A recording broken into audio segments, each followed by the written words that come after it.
Welcome to Timeless Love Stories. Tonight's story is an original romantic tale set in the Victorian age. If you enjoy slow-burn romance, deep emotion, and love stories shaped by history, consider subscribing to the channel. Now, let us begin. Manchester did not invite admiration.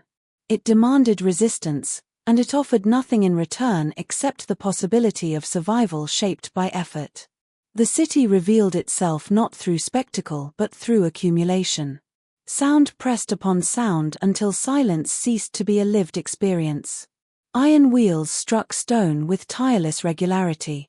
Steam escaped in sharp, impatient breaths from pipes that never truly cooled. Coal smoke rose without interruption from chimneys that seemed less like constructions than extensions of the ground itself, breathing labor into a sky permanently dulled by soot. Even daylight arrived altered, filtered, and thinned before it could touch brick or skin. Morning did not announce itself with promise, only with continuation. Night did not restore quiet, merely reduced movement, never true rest. Margaret Hollis had grown up learning how not to belong to this city, even as it shaped every certainty of her life. Her childhood unfolded in rooms designed to soften reality. Her father's house stood in a neighborhood defined by careful compromise, neither removed from the mills nor surrendered to them. The streets were wider there, their pavements swept more often, their noise diffused rather than absent. Trees lined the road in disciplined rows, their leaves permanently filmed with soot, their presence decorative rather than triumphant. Inside the house, life obeyed ritual. Meals were taken at precise hours, conversation guided by courtesy rather than urgency, servants moving quietly through familiar patterns that preserved the impression of calm. Furniture was chosen for durability rather than fashion. Books filled shelves as declarations of seriousness rather than indulgence.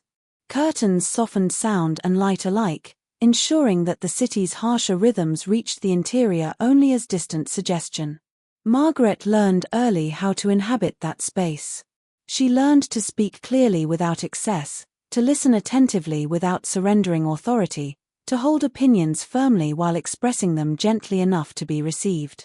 Her education was thorough and deliberate: languages, music, literature, history, and disciplines that trained attention, judgment, and logic. Enough to make her accomplished. Enough to make her formidable. Structured not for display, but for responsibility, though its purpose was not yet fully revealed to her. And yet, despite that careful insulation, Manchester was never entirely absent. It lived most insistently in her father. Edmund Hollis carried the city with him even at rest.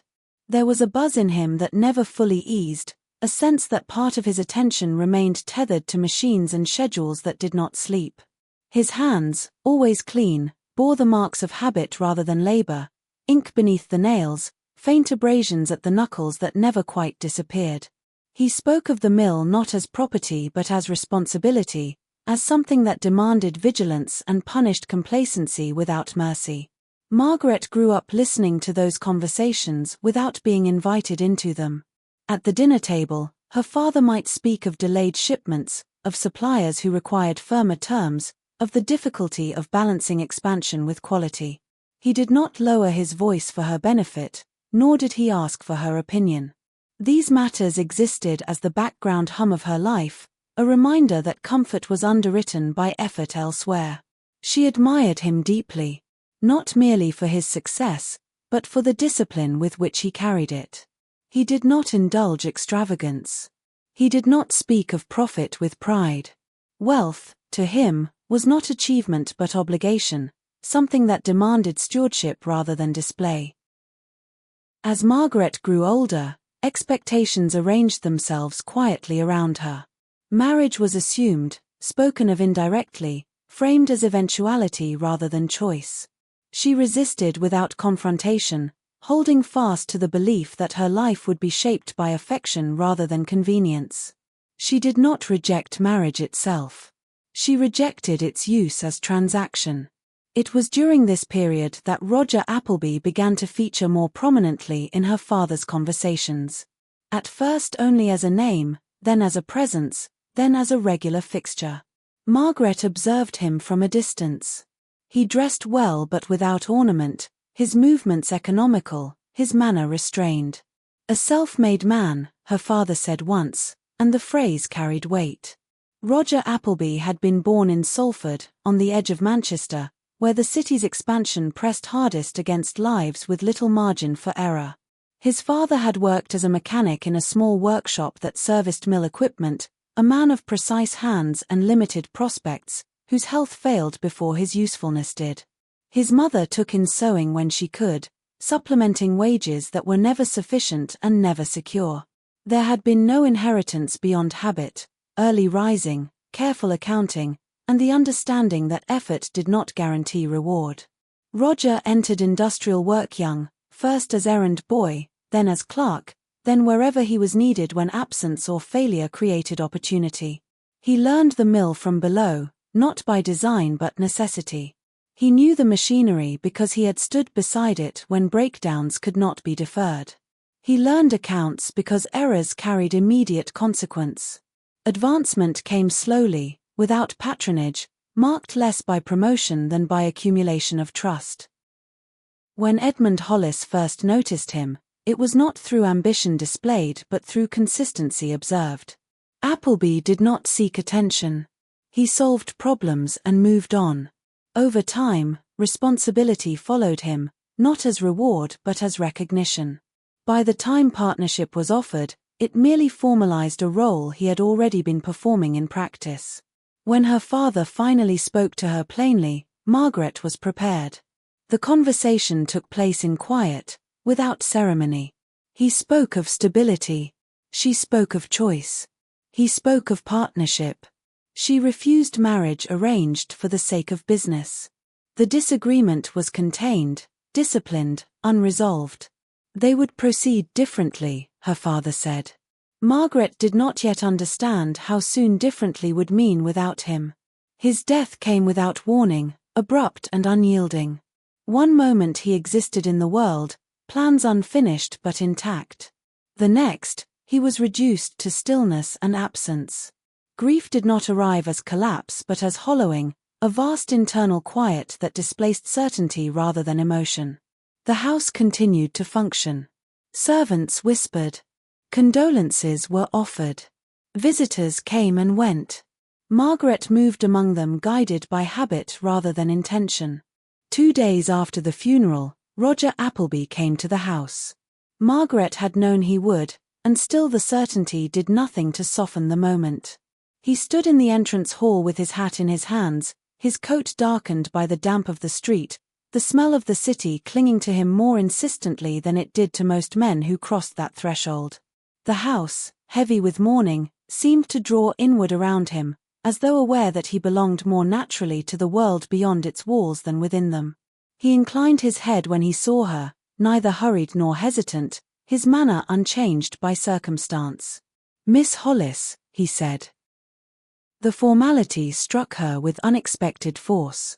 In the days since her father's death, many people had spoken her name with exaggerated gentleness, their voices softened as though care itself might serve as consolation. Roger Appleby's tone carried none of that. It was respectful, contained, unaltered. In it, Margaret heard security rather than sympathy, and she was not sure whether to resent or welcome it.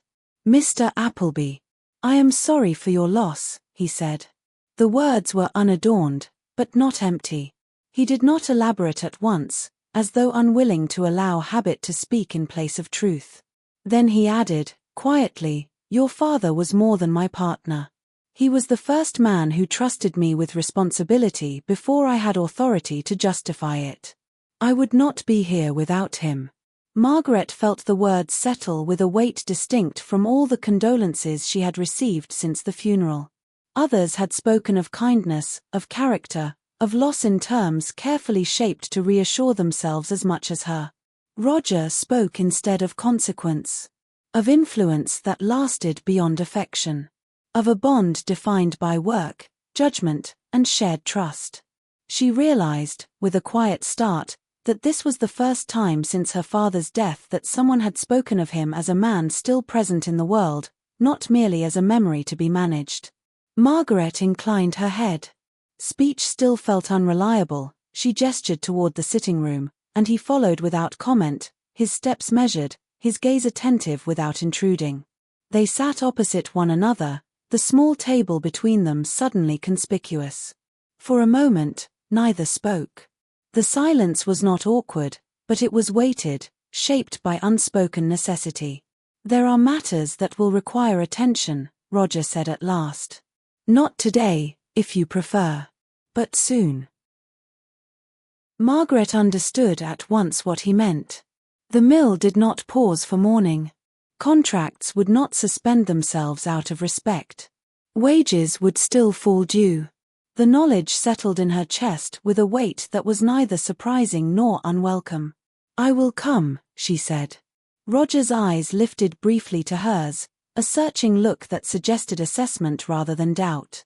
"Tomorrow morning then," he replied. "At 8. When he left, the house felt quieter than before, as though something essential had passed through it and taken part of its substance away. That night, sleep came only in fragments. Margaret lay awake listening to the familiar sounds of the house, timber settling, distant footsteps, the faint murmur of servants moving with unnecessary care. Beneath it all, she became aware of something she had always ignored, the imagined rhythm of machinery, the sense that the city beyond the walls continued its labor without regard for individual loss. In the early hours of the morning, she rose and dressed without ornament. Black, as custom required, but simple. A dress that allowed movement rather than display. Boots suited to uneven ground. Gloves she could remove easily. When she looked at herself in the mirror, she recognized the outlines of the woman she had been, but there was a tension in her posture that had not existed before, a readiness she did not yet trust. The carriage waited. Roger Appleby stood beside it, coat buttoned, his attention directed toward the street rather than the house. When Margaret approached, he turned at once, as though he had been listening for her steps rather than watching for her appearance. He opened the door without offering his arm, a gesture that felt carefully neutral rather than dismissive. They did not speak as the carriage set off. Manchester unfolded around them with the same insistence it always had, but Margaret experienced it differently now. Streets she had passed countless times appeared sharper, stripped of distance. Smoke already curled from chimneys. The air carried the familiar tang of coal and damp stone. "Today will not be instructive," Roger said at last. "It will be observational." Margaret inclined her head. She understood the distinction instinctively. To observe was to accept that comprehension would come later, that immersion preceded mastery. The mill rose ahead of them, vast and unyielding. Margaret stepped down from the carriage and felt the sound reach her before she crossed the threshold. It struck her body as much as her ears, a relentless vibration that seemed to erase the possibility of quiet thought. The smell followed oil, cotton dust, damp metal thick enough to coat the back of her throat. Roger did not slow his pace. He led her along the edge of the main floor without explanation, allowing the space to speak for itself. Men moved with practiced efficiency, their gestures economical, their focus absolute. Machines dominated the room, vast and indifferent, their motion constant. Margaret clasped her hands before her, resisting the instinct to retreat. Roger stopped near one of the looms and spoke briefly to a man whose face was streaked with sweat and dust. The exchange was efficient, unremarkable, and yet Margaret noted the tone, firm without harshness, direct without condescension. When the man returned to his work, Roger moved on without pause. "You need not remember details today," he said quietly. "Only scale." Scale. The word stayed with her as they moved. Scale of machinery. Scale of labor. Scale of consequence. Every decision made in an office reverberated here, translated into motion and strain and risk. At last they climbed the stairs to the offices, the noise softening but never disappearing entirely. It lived in the walls, in the floorboards, a constant reminder of what sustained the space. Roger gestured her inside the outer office. "Sit," he said. "And watch." And he left her there. For the first time since her father's death, Margaret found herself alone in a space that had once been entirely his. Clerks moved around her with cautious politeness, uncertain how to treat her presence. She did not speak. She observed. Ledgers passed from hand to hand. Questions were asked and answered. Problems emerged and were resolved. What struck her most was not exclusion, but the absence of reaction. Roger had not announced her arrival. He had not framed her presence as concession or courtesy. He had not used the moment to assert distance, nor to remind her, implicitly or otherwise, of the refusal she had once offered him. There were reasons enough for bitterness, for reserve, for a cool formality sharpened by pride. Yet none of these appeared. He treated her as he treated everything else that mattered, plainly, without display, without calculation, and without deviation from his habitual conduct. Margaret felt a flicker of something she did not yet name. It was not gratitude, nor relief. It was recognition. The understanding that his manner was not accidental, nor merely professional. It was deliberate. Time passed without ceremony. By the time Roger returned, retrieving documents without comment, Margaret understood that this, too, was instruction. Endurance before authority. Attention before action. When they left the mill that evening, fatigue settled into her bones, unfamiliar and earned. The days that followed repeated themselves with a persistence that left little room for reflection. Margaret returned to the mill each morning at the same hour, her arrival no longer remarkable, her presence gradually absorbed into the existing order. She sat where she was directed, listened where listening was required, and held herself deliberately apart from intervention. Roger Appleby continued to offer neither guidance nor reassurance. He acknowledged her presence with a nod, included her in meetings without comment, and allowed her to exist within the structure of the mill as something not yet defined. Margaret understood the test for what it was. Authority would not be granted by declaration. It would be conceded through the steadiness of her presence. She learned to read the rhythm of the place through observation alone. Morning brought urgency sharpened by deadlines. Midday softened slightly as routines asserted themselves. Afternoon carried tiredness, not as failure but as weight. She noted how voices changed across the hours, how tempers shortened and then steadied, how decisions made early in the day echoed differently by evening. Clerks ceased to glance at her with curiosity and began instead to treat her as a fixture. She became accustomed to the sound of pages turning, to the scratch of pens, to the low exchanges that shaped the movement of goods and wages. Occasionally a question was asked in her presence, and she listened without answering, storing information rather than offering opinion. Outside the mill, the house grew quieter. Visitors dwindled. Condolences ceased. The rituals of mourning gave way to the practicalities of inheritance and management, matters Margaret deferred without guilt. Her uncle appeared once, his concern carefully framed, his questions indirect. She answered him with politeness and little else. The conversation left her unsettled, though she could not yet have said why. At the mill, she began to recognize individuals. Names attached themselves to faces. Habits revealed histories. She learned which men arrived early regardless of weather, which women worked through pain without complaint. She learned which grievances were spoken aloud and which were carried quietly. Roger's approach to the workers became clearer through contrast rather than explanation. He did not indulge sentimentality. He did not confuse fairness with leniency. Wages were paid on time. Rules were enforced consistently. When accidents occurred, he addressed causes rather than assigning blame. Margaret watched trust accumulate not through gestures but through predictability. It was during one such incident, a minor mechanical failure that threatened to halt production on the lower floor, that the pattern altered. The belt had slipped under strain, the machinery shuddering to an abrupt stop. Voices rose briefly, not in panic but in uncertainty. Margaret arrived as the foreman was explaining the fault, her attention fixed not on the men speaking but on the machine itself. She listened without interruption, her gaze following the line of motion that had failed. "Stop it here," she said quietly, indicating a section of the frame. "If you restart without easing the tension, it will fail again within the hour."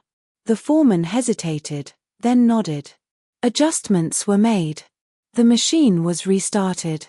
The movement settled into its former rhythm, steadier than before. The interruption lasted minutes rather than hours. Margaret stepped back at once, returning to silence as though nothing of note had occurred. Yet something had shifted. She became aware, only then, of Roger watching her not with surprise, but with assessment sharpened by recognition. He did not comment. He did not correct her. He incorporated the resolution without pause, issuing the next instructions as. For Margaret, the change registered differently. The steadiness of his response under pressure, the way he absorbed her contribution without resistance, the way others adjusted instinctively around them. The moment passed quickly, folded back into routine. But the unease that followed could not be dismissed. Something had been acknowledged, silently, on both sides. Weeks moved forward. Observation began to give way to comprehension. Margaret found herself anticipating outcomes, recognizing patterns before they were articulated. She resisted the urge to speak, holding her observations until she could confirm them without assistance. When she finally spoke, it was without ceremony. A brief observation offered in passing. A question framed not as challenge but as clarification. The questions were precise, anchored in the material before them, and they did not seek approval. They sought coherence. Roger listened without interruption. When he answered, it was with the same measured care he applied to all matters.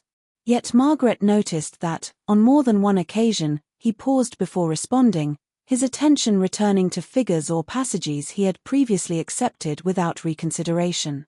Once, he reached again for a document he had already set aside. Another time, he marked a margin lightly, as though noting a possibility that had not presented itself before. Margaret began, gradually, to consult documents on her own initiative. At first during the day, then increasingly after hours. She requested access to ledgers, correspondence, technical manuals.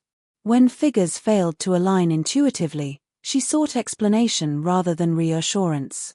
On more than one occasion, she remained at the mill well into the evening, reading by lamplight, comparing accounts, tracing patterns that revealed themselves only through patience. Roger became aware of this not through declaration, but through evidence. A reference made without prompting. A question that assumed shared familiarity with a text he had not realized she had consulted. He did not remark upon it.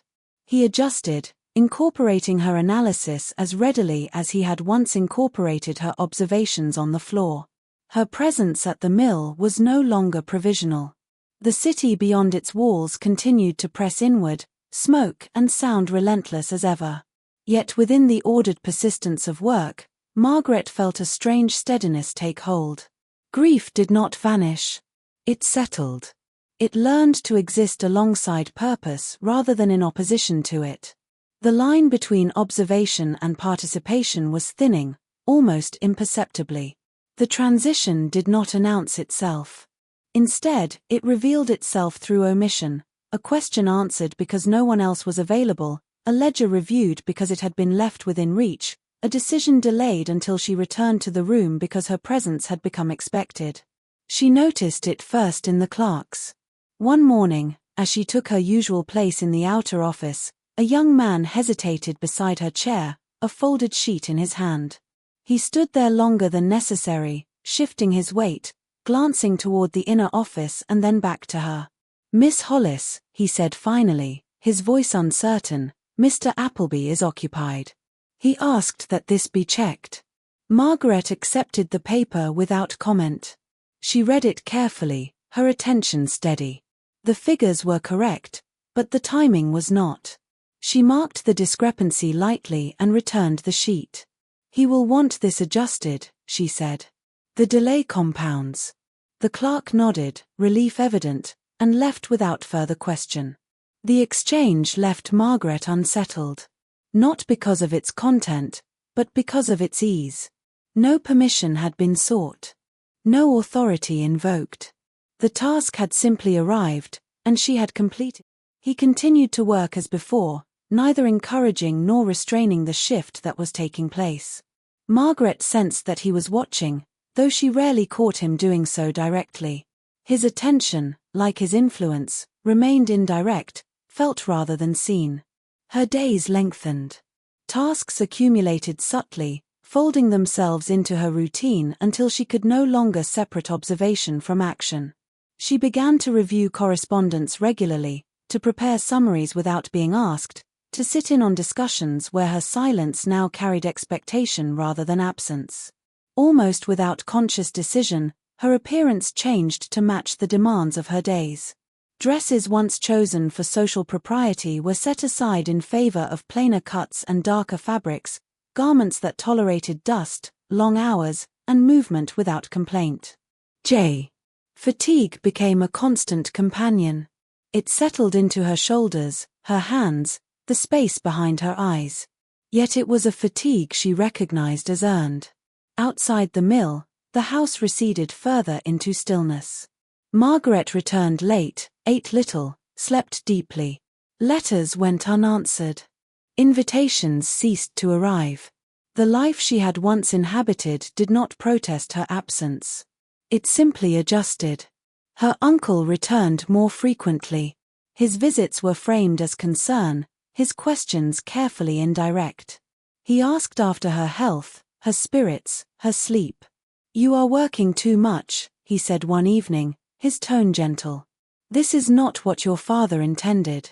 Margaret met his gaze steadily. "My father intended me to be prepared." The conversation ended without resolution, but its implications lingered. Margaret found herself more alert in the days that followed, more conscious of how her choices appeared when observed from the outside. At the mill, she continued to earn trust without seeking it. She listened to grievances without offering immediate reassurance. She made notes and returned with answers rather than promises. When she erred, she corrected herself openly. When she was right, she moved on without comment. Roger's approach remained unchanged. He did not praise her. He did not correct her unnecessarily. When disagreement arose, it was addressed directly and without indulgence. It was during one of these exchanges, late in the afternoon, that Margaret felt the first unmistakable awareness of physical proximity. They were standing over the same desk, reviewing a shipment record. Roger leaned closer to examine a figure she had indicated. The space between them narrowed, not through intention but necessity. Margaret became acutely aware of the warmth at her side, the solidity of his presence.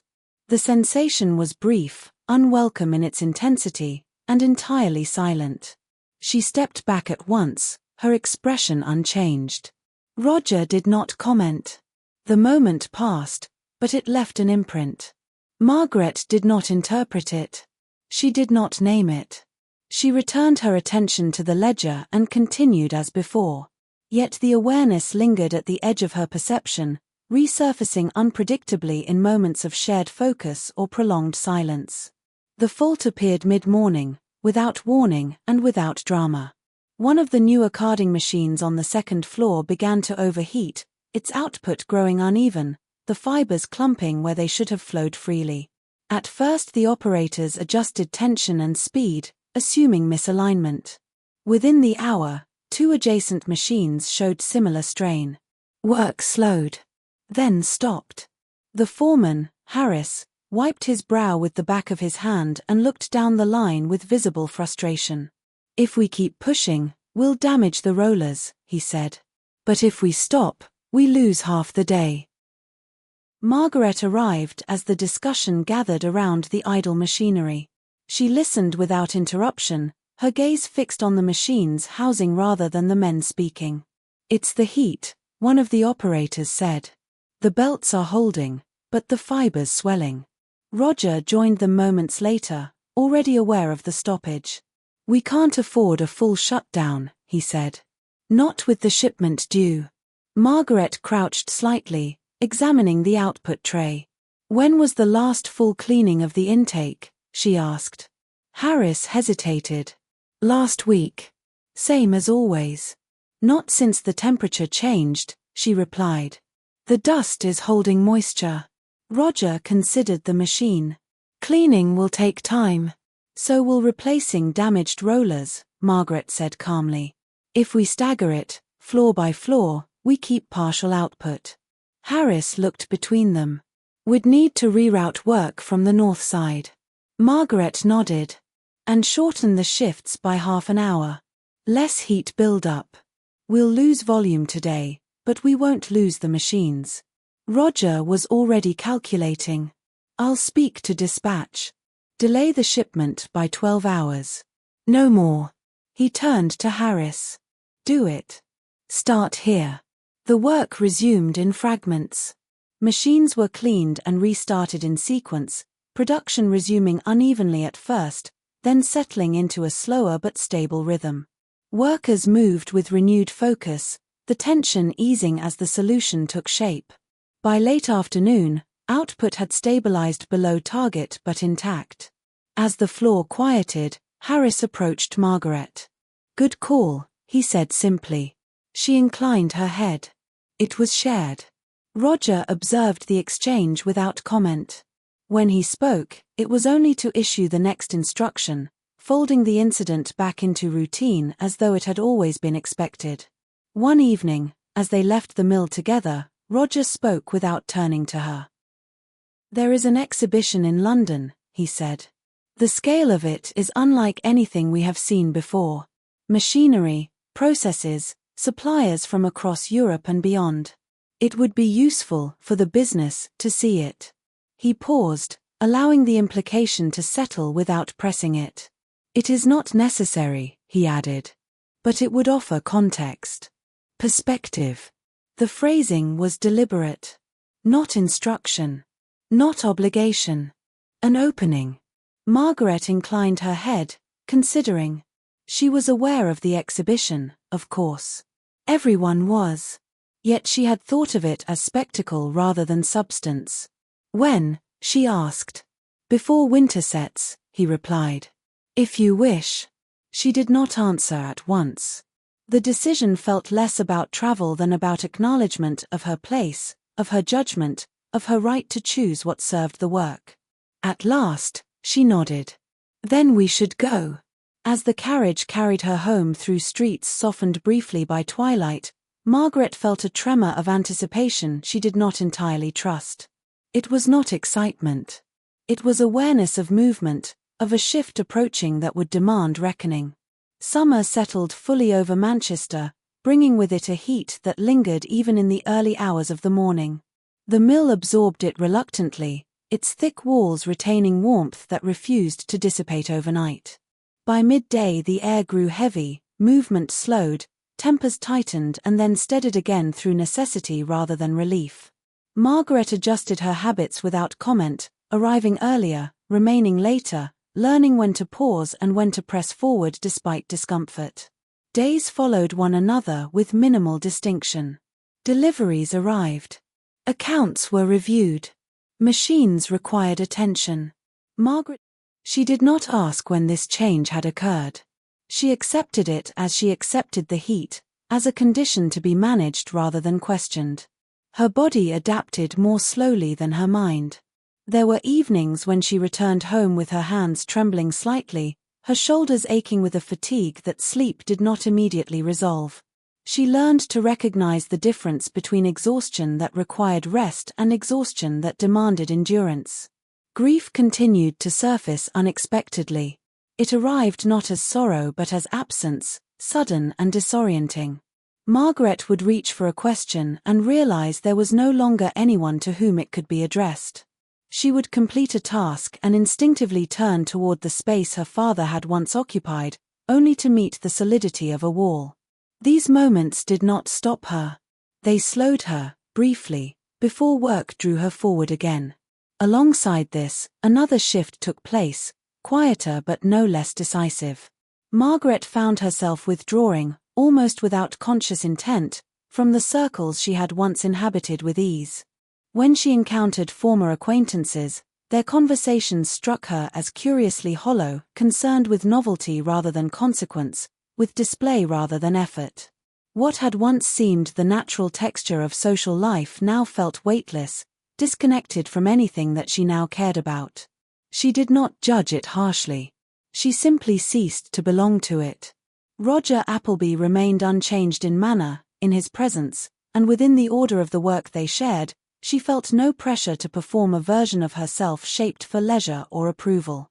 What was required of her was attention, judgment, and strength, and she realized, with a quiet certainty, that these demands had already begun to define who she was becoming. She did not interpret this awareness. She did not permit it to become narrative. It existed as sensation only, acknowledged and then set aside. Her uncle's visits grew more pointed. He spoke often of Edmund Hollis, invoking his brother's memory as though it granted him authority over Margaret's present as well as her past. He asked questions framed as concern, his tone gentle, his intent increasingly difficult to ignore. "You are isolating yourself," he said one evening. "This cannot be healthy." Margaret met his gaze steadily. "I am occupied."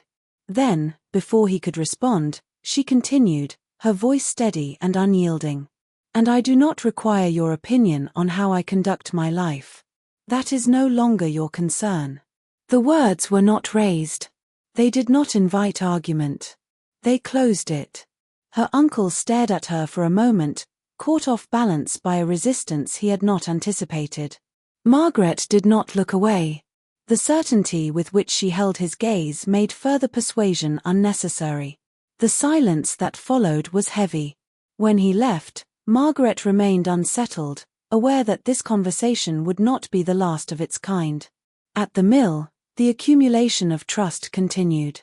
One afternoon, production slowed not through failure of machinery, but through absence. A shipment of raw cotton, expected before midday, had not arrived. Looms stood ready, belts turning idly, while workers waited in a state of enforced pause that bred unease more quickly than rest. Harris was already coordinating the floor when Margaret arrived. He spoke quietly, his tone controlled but strained. "If the delivery doesn't come within the hour, we'll have men standing idle through the afternoon. Or we push what stock we have and risk uneven output." Margaret surveyed the room at once. The air was heavy, the pace disrupted but not yet chaotic. Workers lingered near their stations, hands resting where they would usually be in motion, attention divided between the floor and the foreman's voice. "How long can the current supply hold?" she asked. Harris considered. "If we stretch it, perhaps 2 hours. Less if we keep full speed. And if we stop entirely," she said. "We lose time," he replied. "But the men won't be rushing poor material through tired hands." Margaret nodded once. "Then we slow, not stop. Half pace. Rotate tasks. Anyone already waiting can take the break now." Harris frowned. "We'll miss the day's target." "We will miss more if we ruin the batch," she answered evenly. "Or the people working it." He hesitated only a moment before accepting the instruction. The adjustment moved through the floor quickly, the tension easing as workers shifted into the revised rhythm. Some were sent to assist elsewhere. Others stepped back, grateful rather than idle. When the delivery finally arrived late in the afternoon, the transition back to full production was smooth. Losses were contained. Waste avoided. Later, in the office, Harris reported the figures without defensiveness. Margaret reviewed them in silence, then approved the revised totals. "That decision saved us rework tomorrow," he said, not as praise but as acknowledgement. Margaret inclined her head. It was the sensible one. Roger, who had listened without interruption, closed the ledger. "My partner would have done the same," he said. The words settled with quiet finality. Margaret's hand stilled for a fraction of a second before she continued writing. She did not respond.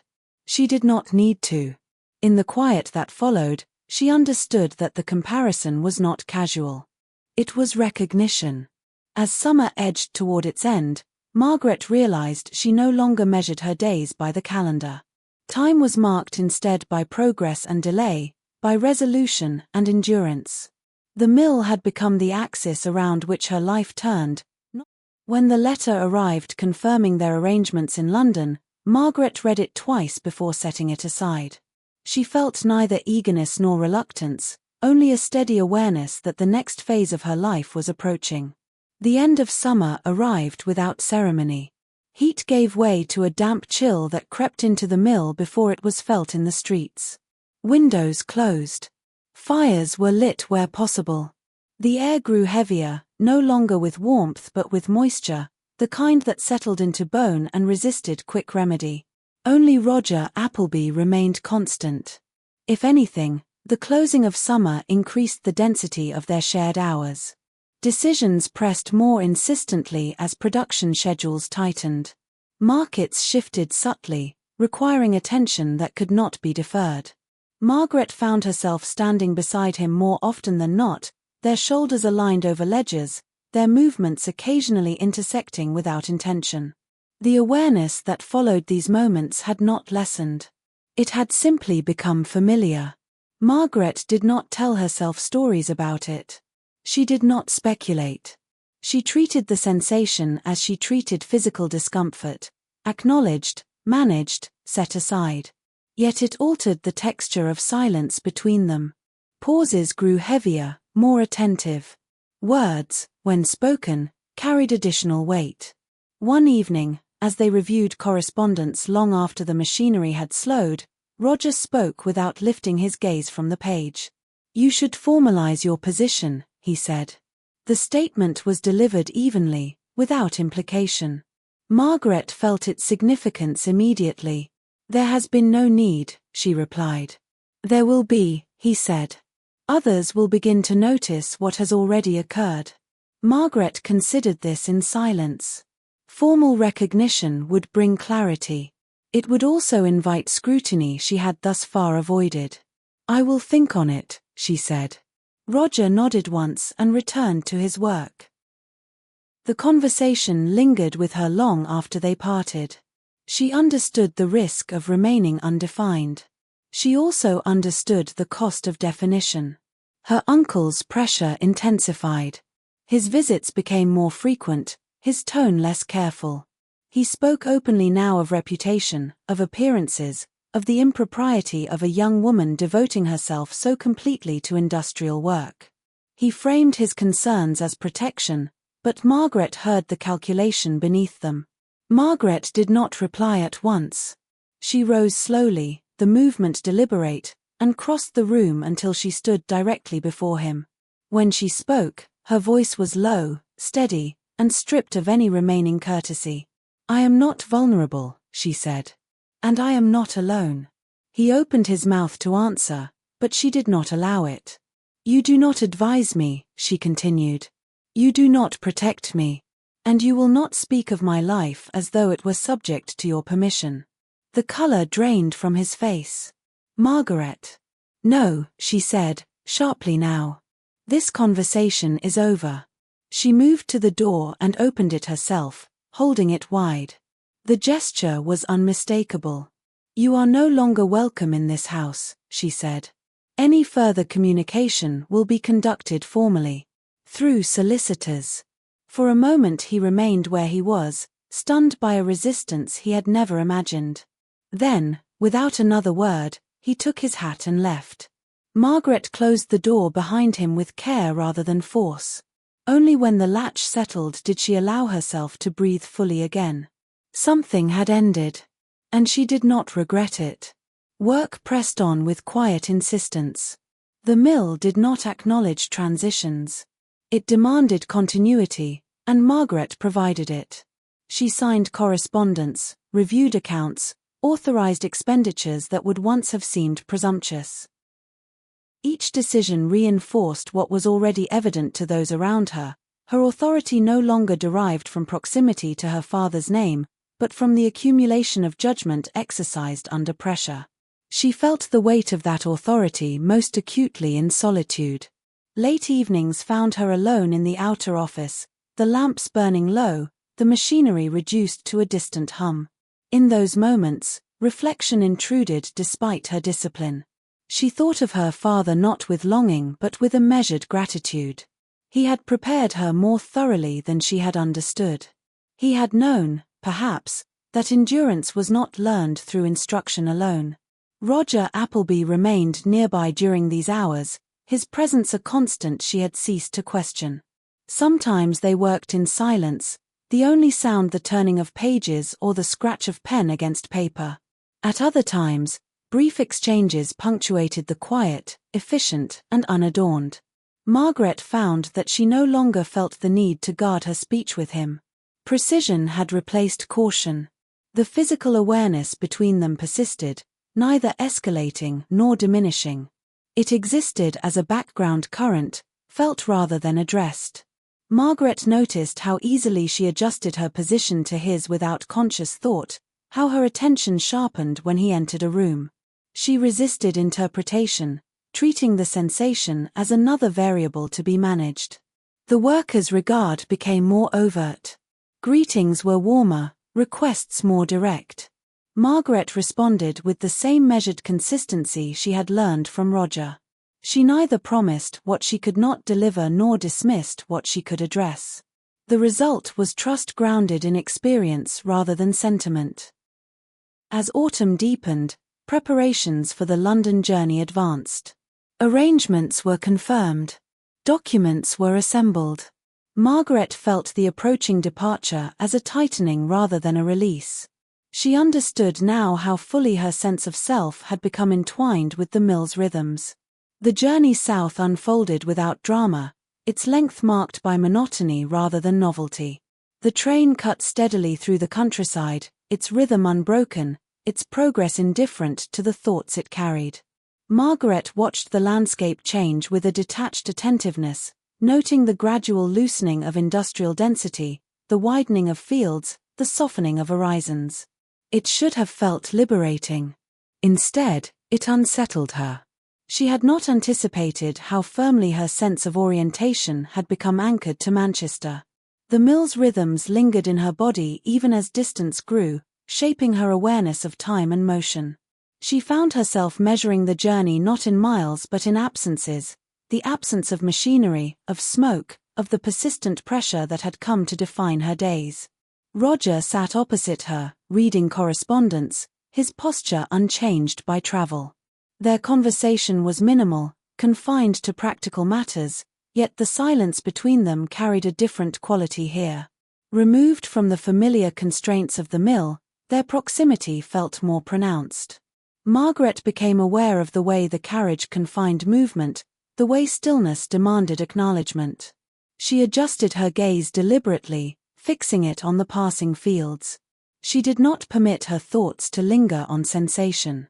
London announced itself gradually. The outskirts appeared first, dense and sprawling in a manner distinct from Manchester's industrial severity. There was more colour here, more variation. They did not go directly to the exhibition upon arrival. There were meetings to attend, correspondence to deliver, arrangements to confirm. Margaret followed Roger through streets crowded with movement, absorbing impressions without judgment. London felt expansive rather than oppressive, its energy dispersed rather than concentrated. The inn where they lodged was modest, chosen for convenience rather than comfort. Margaret noted the assumption in the innkeeper's manner, the unspoken conclusion drawn from their shared arrival. She did not correct it. The oversight seemed trivial, though she felt its weight linger. That evening, alone in her room, Margaret found rest elusive. The unfamiliar sounds of the city filtered through the window, different in cadence from those she knew. She lay awake, her thoughts returning repeatedly to Manchester, to the mill continuing without her, to the structure she had left temporarily behind. The following day, the exhibition demanded her attention. The halls were vast, their scale almost disorienting. Machinery from across the world stood displayed not merely as tools but as declarations of ambition. Margaret moved through the space with careful focus, resisting the impulse to be overwhelmed. She paused where her interest was caught, studied mechanisms, asked questions with a clarity that surprised those who answered. Roger allowed her this freedom. He observed rather than guided, intervening only when context was required. Margaret sensed his attention without seeking it, aware that this, too, was a test of judgment, of independence. As the day progressed, fatigue returned, familiar and grounding. Margaret welcomed it. It restored a sense of continuity amid unfamiliar surroundings. That night, they returned to the inn late. The shared assumption resurfaced in small ways. Neither corrected it. The innkeeper's mistake lingered between them long after he had gone, the words husband and wife settling into the space with a strange, quiet inevitability. Margaret was the first to speak. "It is a natural confusion," she said softly. "To anyone looking at us now, it would seem obvious enough." Roger turned to her, attentive, unguarded. She did not look away. "In another version of events," she continued, "we might already be precisely that. If I had followed my father's counsel. If I had trusted what he believed he saw." She paused, the thought unfolding fully for the first time. "He knew us better than I allowed myself to admit. He understood temperaments. He understood work. And he understood compatibility when it was built on substance rather than convenience." There was no bitterness in her voice. Only recognition. Roger listened in silence, deeply. "He knew you," he said at last. "And he trusted me more than I trusted myself at the time." The admission softened something between them. The evening deepened without urgency. They remained by the fire, close enough now that movement required awareness. A hand brushed another in passing and did not retreat at once. Fingers lingered, tentative, exploratory, as though confirming what had already been acknowledged in words. Margaret felt the shift not as sudden desire, but as something long contained finally permitted. When Roger's hand rose to her cheek, the gesture was slow, reverent, asking rather than claiming. She leaned into it without hesitation. Their first kiss was unhurried. Careful. A recognition rather than a conquest. It carried with it months of shared hours, of silences weighted with thought, of discipline that had sharpened rather than dulled feeling. The night unfolded gently from there. What passed between them was shaped by tenderness and familiarity rather than urgency, by trust earned long before the moment itself. When morning came, it did so quietly, without awkwardness or regret. The journey north passed in near silence. They sat together, the countryside unspooling beyond the window, fields yielding gradually to smoke and stone. No words were needed. Presence itself was enough. Manchester received them without ceremony. At the mill, routine resumed as though nothing had paused. Yet when evening came and the machinery fell silent, they found themselves alone together in the office, the air thick with what had been carried back with them. Margaret spoke first. "I have loved you," she said simply, the words steady and unadorned. "Not suddenly. Not dramatically. I have loved you since the days when I first walked the factory floor and realized that nothing you did was careless. Since I saw how you treated the work, and the people, and me." Roger's expression softened, something profoundly open crossing his face. "I was drawn to you from the beginning," he admitted. "But what I discovered was more than attraction. I discovered a woman far stronger than I had expected. More decisive. More exacting. More aligned with me than I would ever have presumed to hope." The words settled between them, irrevocable. He took her hand then, fully, deliberately. "Where do we go from here?" The question was unfinished. The door opened. Henry Hollis stood in the threshold. He did not waste time on preliminaries. He spoke at length, his concern carefully constructed, each argument placed with deliberation. He spoke of appearances, of propriety, of the dangers of a young woman living too long without guidance.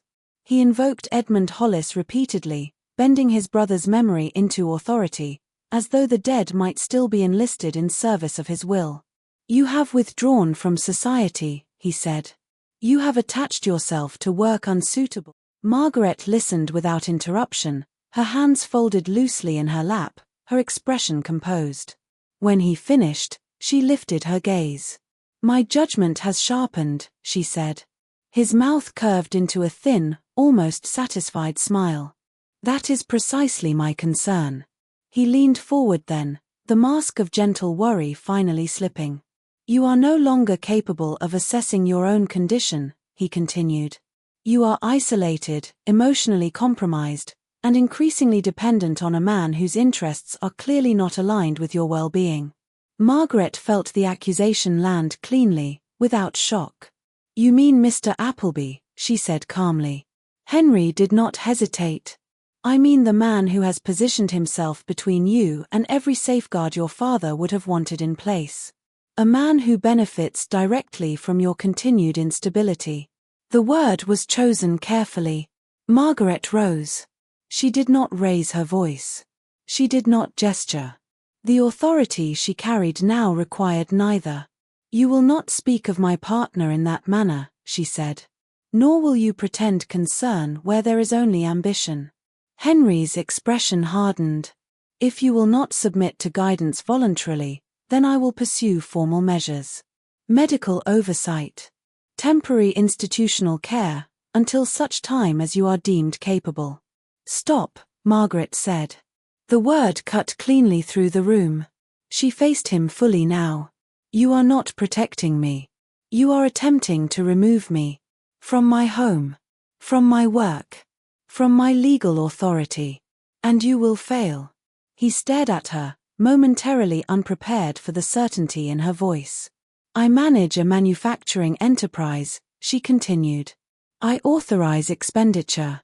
I employ hundreds of people. I am accountable daily for their safety and their livelihoods. If you intend to argue that I am unfit, you will do so in public." For the first time, Henry faltered. "You will leave this place," Margaret said quietly. "Any further communication will be conducted through solicitors. If you pursue this course, I will meet it fully." There was a long silence. Henry gathered his hat with stiff movements. "You will regret this," he said. Margaret did not reply. The door closed behind him with a finality that did not require emphasis. For a moment, the house seemed unnaturally still. Then Roger spoke. "You are not facing this alone," he said. Margaret turned to him, the control she had held easing only slightly. He did not attempt to console her. He simply stepped closer, his presence steady, unambiguous. "Whatever he does," he continued, "I remain at your side. In your work. In this fight." Margaret drew a slow breath. The certainty of his words settled something deep and unshaken. "I know," she said. The certainty did not come from reassurance, but from accumulation. From days measured in labor rather than sentiment. From decisions made and carried through. From the quiet alignment of those who had chosen to stand with her not out of loyalty declared, but out of trust earned. She was not defending herself alone. And the city, for all its indifference, had already chosen its side. The waiting began then, not as suspension but as pressure held deliberately in place. Margaret discovered that anticipation carried its own discipline, demanding steadiness rather than action. Each morning she returned to the mill with the same measured purpose, aware that nothing could be hurried now without cost. The hearing had been scheduled. The machinery of law, like the machinery of industry, would move at its own pace.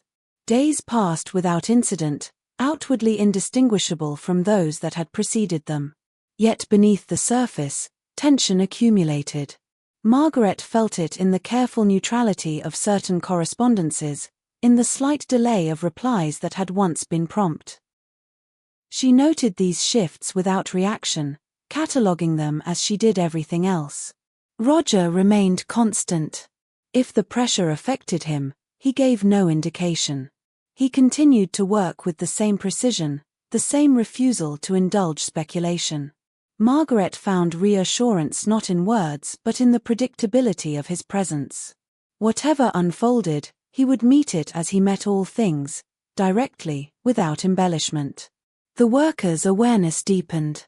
Margaret began to sense it in the way conversations resumed more slowly when she entered a space, as though people were weighing their words with new care.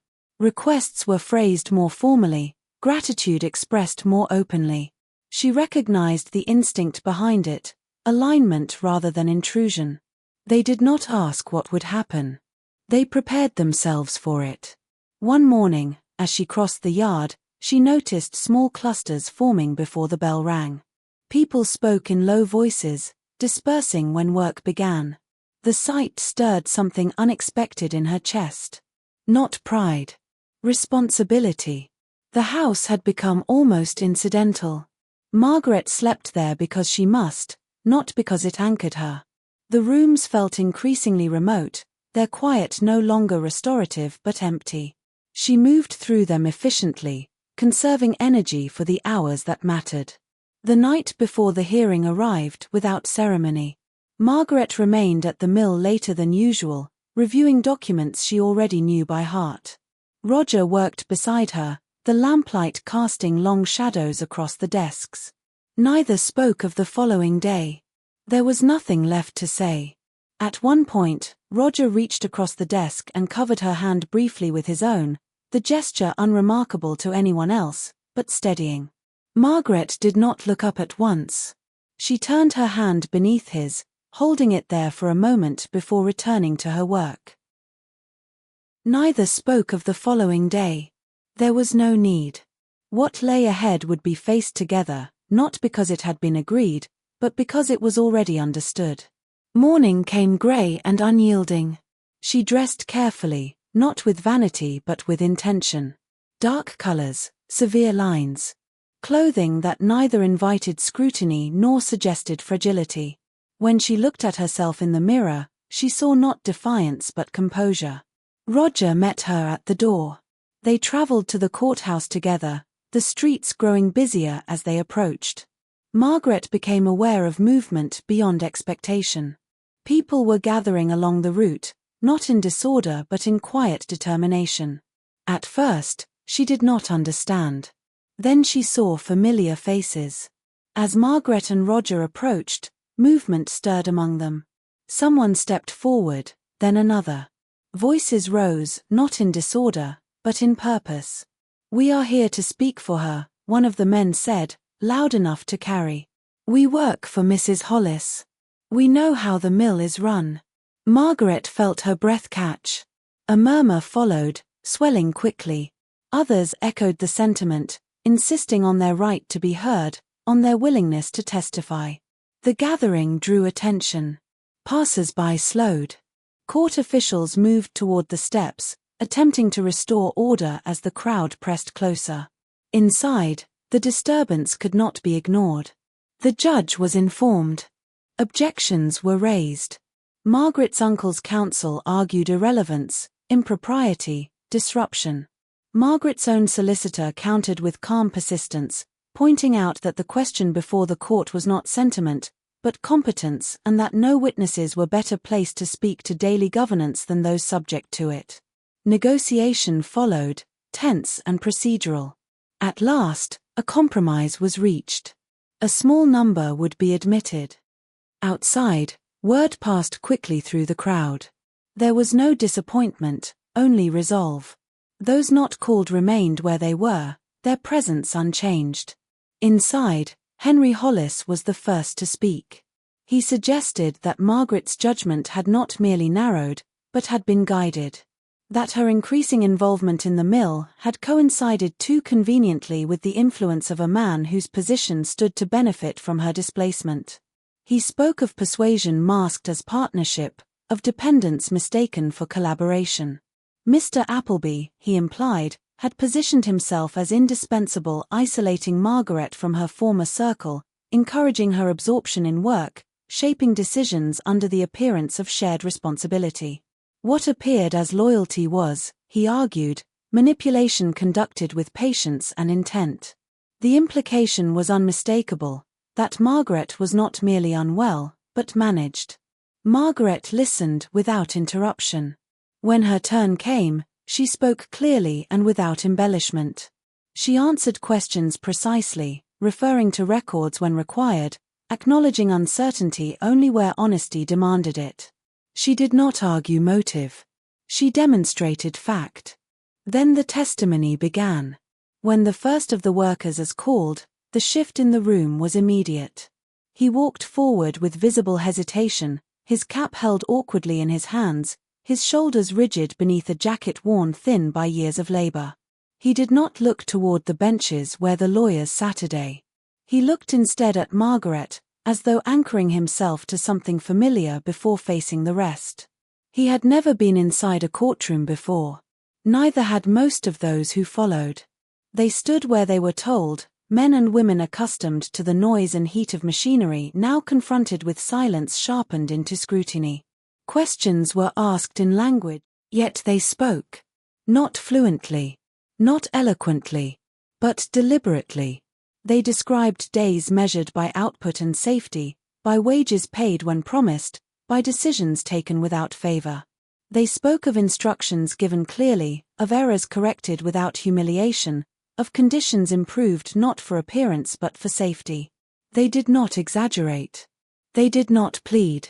What emerged, witness by witness, was not affection, but trust earned through consistency. One woman paused mid-sentence, her hands trembling slightly before she steadied herself and continued.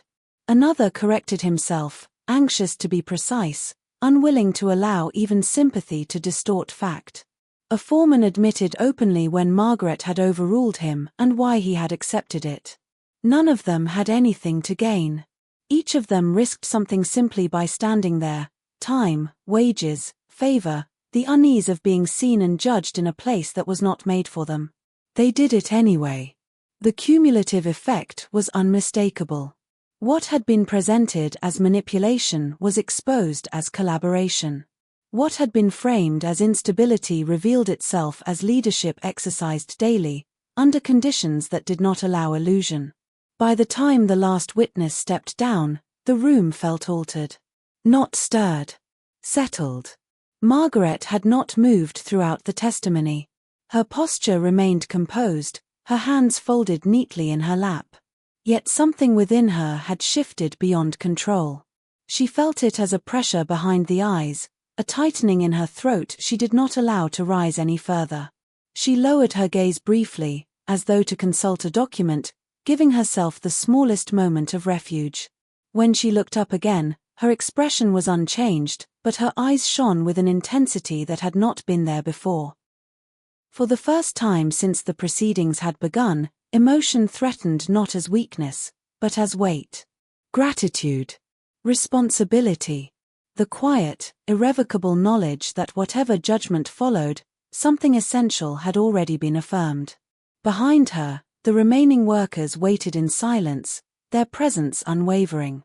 Margaret drew a slow breath and steadied herself. She remained standing. But she was no longer standing alone. The judgment, when it came, was unequivocal, though not delivered without resistance. The judge sat rigidly upright, his expression severe, his fingers pressed together as though holding something in check. He had listened. He had weighed testimony he had not expected to hear, spoken by people he was unaccustomed to admitting into such proceedings. Men and women whose authority came not from title or education, but from labor lived openly and without disguise. His discomfort was visible. Yet the law, for all its prejudices, remained bound by evidence. He cleared his throat before speaking, his voice measured, restrained. "Miss Hollis," he said, carefully avoiding familiarity, "has been shown to conduct her affairs with competence, consistency, and sound judgment. No proof has been offered to support the claim of mental incapacity." A pause followed, brief, but charged. "The petition is therefore dismissed." The words fell heavily into the room. Relief did not follow immediately, only silence. Then, slowly, the tension loosened. Margaret remained still, her composure intact, though she felt the weight of the moment settle fully in her chest. This was not merely a personal vindication. It was a public correction. Outside, the workers were waiting. They did not cheer at once. They watched as the doors opened, as Margaret emerged, as understanding passed through the crowd in a single shared breath. Then voices rose, measured at first. Only then Roger spoke. "What we have stood through today," he said, his voice carrying without effort, "was never only about law, or inheritance, or authority. It was about the right to choose one's work, one's purpose, and one's life without fear." He paused, aware now of the attention gathered around them, but undeterred by it. "I have worked beside you," he continued, "and I know what it is you bring to every decision, not only intelligence, but judgment, not only resolve, but care. I do not ask you to stand with me because you need protection, nor because it would strengthen what we have built. I ask because I wish to build what comes next with you, deliberately and as your equal." He held her gaze steadily. "Margaret Hollis, will you marry me?" For a heartbeat, the world seemed to narrow to that single moment. Then Margaret smiled, not with relief, but with unmistakable joy. It rose openly, unguarded, carrying with it everything she had endured and everything she had chosen. "Yes," she said, her voice clear, warm, and certain. "With all my heart." The answer was met first with silence, as though the crowd needed a moment to understand what it was witnessing. Then celebration broke through, not only for the promise just made, but for the future it declared. Applause, laughter, voices lifted in approval. It was not polite. It was earned. They did not linger long. Life resumed, as it always had. The mill absorbed the outcome as it absorbed everything else, folding resolution into routine. Margaret returned to work the following morning with the same precision she had cultivated for months, aware that her authority was now both affirmed and exposed. Nothing would be granted by sentiment. Everything would be tested by result. She welcomed this. Formalities followed at a deliberate pace. Documents were amended. Titles clarified. Margaret's position was recorded plainly and without qualification. Seeing her name set down in that capacity unsettled her not from doubt, but from the finality of recognition.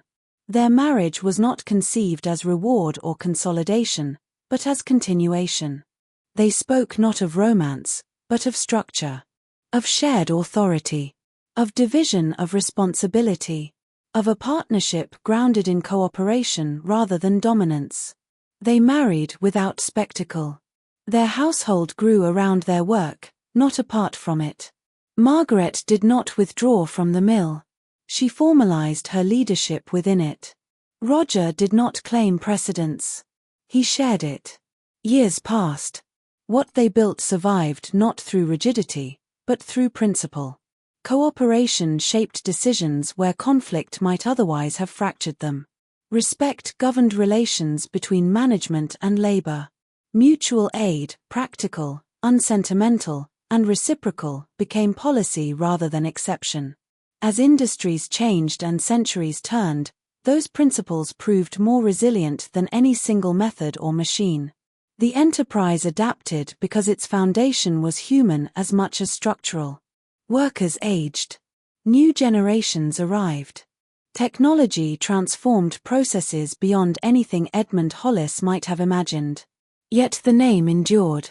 Not as relic, but as living institution, its survival owed not to force or fortune, but to a culture shaped deliberately, sustained through trust, and renewed through shared purpose.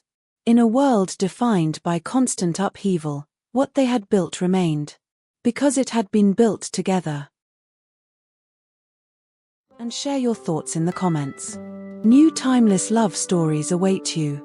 Until next time.